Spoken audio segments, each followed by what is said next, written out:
Саламатсыздарбы? Сабагыбыз WordWall сайтында группалык сорттоо тапшырмаларын түзүү боюнча болмокчу. Сайтка кирүү үчүн кайра эле Google Chrome'ду ишке киргизебиз. Google Chrome'ду ишке киргизгенден кийин бул жерге сайттын адресин жазабыз. wordwall.net деп жазабыз. wordwall.net деп жазгандан кийин перейти деген баскычты бассак, сайттын башкы бети ушундай болуп ачылат. Биз сайтка катталгандыктан өзүбүздүн аккаунтка кирүү үчүн өйдө жактагы 3 сызыкты бассак, меню чыгат. Бул жерден авторизация деген баскычты басабыз. Авторизация деген баскычты баскандан кийин кайра эле бул жерден sign in with Google деген баскычты басып киребиз. Эгерде бул жерге электрондук поштабызды, паролубузду жазып туруп, авторизация деген баскычты басып кирсек да болот. Бул жерден биз sign in деген баскычты басабыз.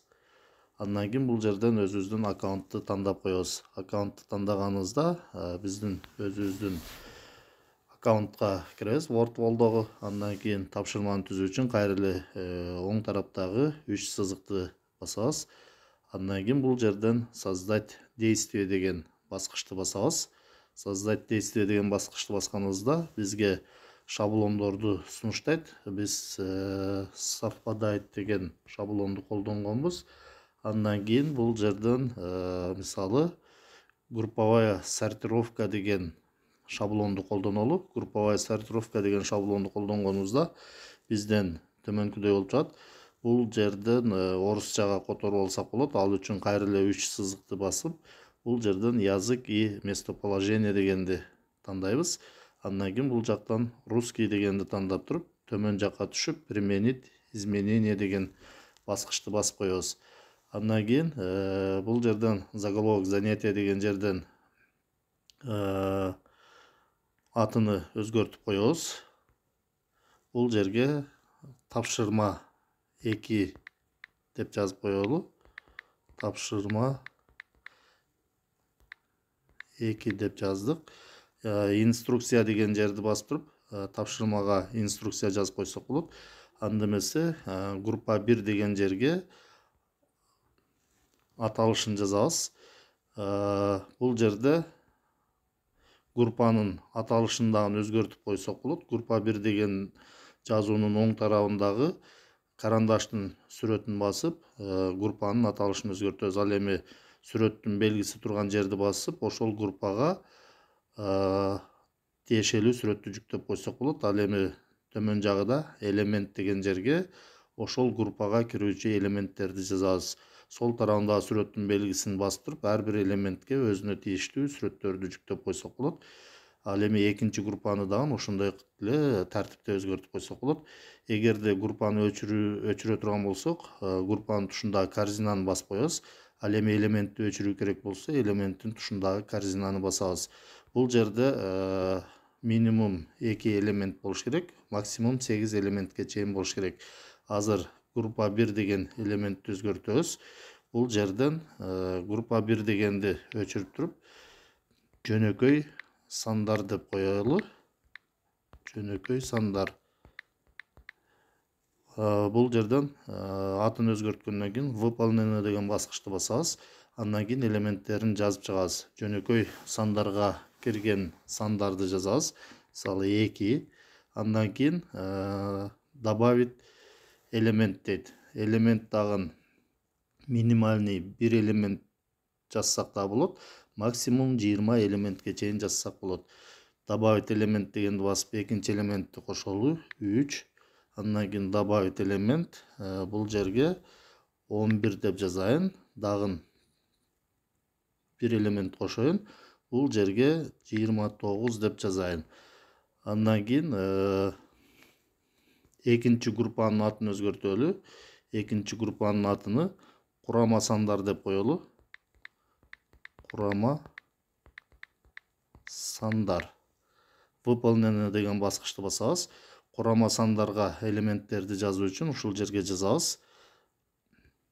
Бул жерге 6 деп жазайын. Андан кийин добавить элемент 9. добавить элемент 12, андан кийин добавить элемент 21 деп коеюн. Бул жерден дагы элемент кошууну кааласак, добавить группа кошууну кааласак, добавить группа дегенди басып, группа кошуп, ал группага элементтерди жазып чыксак болот. Андан кийин тапшырманы түзүп бүткөндөн кийин выполнение деген баскычты басабыз. Выполнение деген баскычты басканыбызда төмөнкүдөй болуп чыгат. Бир аз күтүп турабыз. Азыр жүктөлүп атат. Тапшырма 2 деп даяр болду. Төмөн жакка түшсөк, параметрлер бар. Бул жерден обратный счет дегенди тандап туруп, тапшырмага обратный счет койсок болот. Бул жерден 5 минутта деп турат, өзгөртөбүз. Бул жагыны 30 секунда деп коелу. Же болбосо 60 секунда деп коелу. Макет сгруппированный дейт, таблица дейт. Макетини өзгөртүп койсок да болот. Ал эми случайно разные макеты для каждой игры деп турат. Ар бир оюнга ар кандай макеттерди сунуштайт. Всегда один и тот же макет дегенди басып койсок, бардык оюнга бир эле макетти сунуштайт. Показать ответы деген жерден галочканы алып койсок, окуучуларга тапшырманын жооптору көрүнбөйт. Төмөн жактан таблица лидеров деген жерден биз ошол тапшыруучулардын жыйынтыктарыны көрсөк болот. Андан кийин параметрлерди өзгөрткөндөн кийин бул жерден применить к этому занятию деген баскычты басып коебуз. Окуучуларга бөлүшүү үчүн бул жерден кайра эле поделиться деген баскычты басабыз. Поделиться деген баскычты басканыбызда бизден төмөнкүдөй терезе чыгат.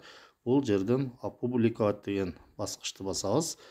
Андан кийин ссылкасыны көчүрүп алуу үчүн бул жерден копировать деген баскычты басып коебуз. Копировать деген баскычты баскандан кийин ссылка көчүрүлдү. Бул ссылканы WhatsApp аркылуу окуучуларга бөлүшүп коебуз.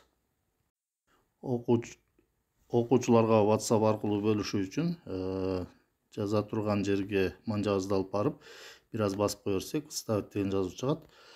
Вставить деген жазууну бассак, ссылка коюлат. Андан кийин бул ссылканы жөнөтүп коебуз. Ссылканы жөнөткөндөн кийин окуучулар тапшырманы аткаруу үчүн ушул ссылка аркылуу эле киришет.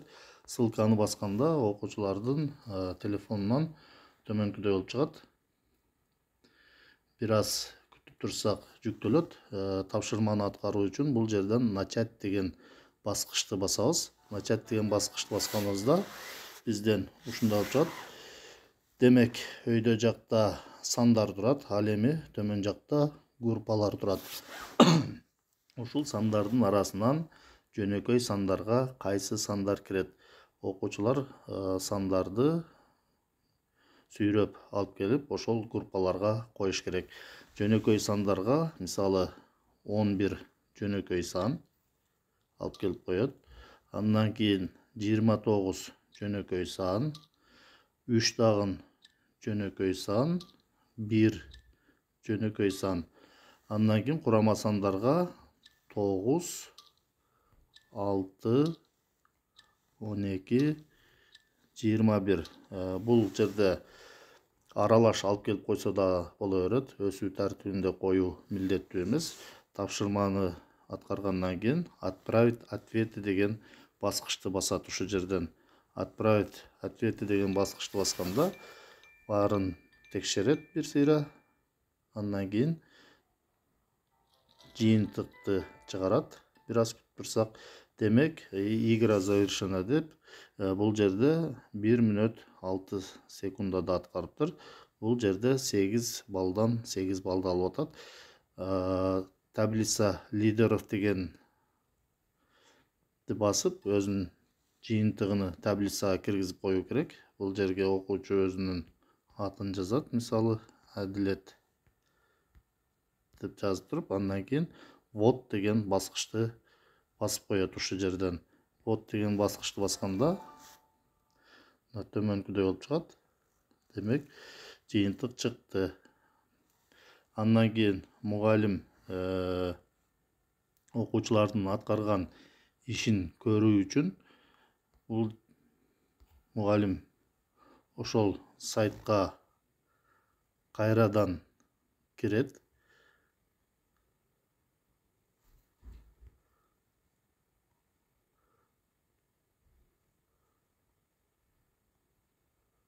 Сайтка кайрадан кирет.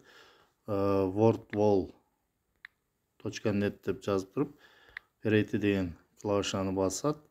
Мына мугалим окуучулардын аткарган ишин көрүү үчүн бул жерде азыр 1 деп турат. Демек, 1 окуучу тапшырылган. Ушул тапшырманы манжагыз менен басканда төмөнкүдөй болуп чыгат.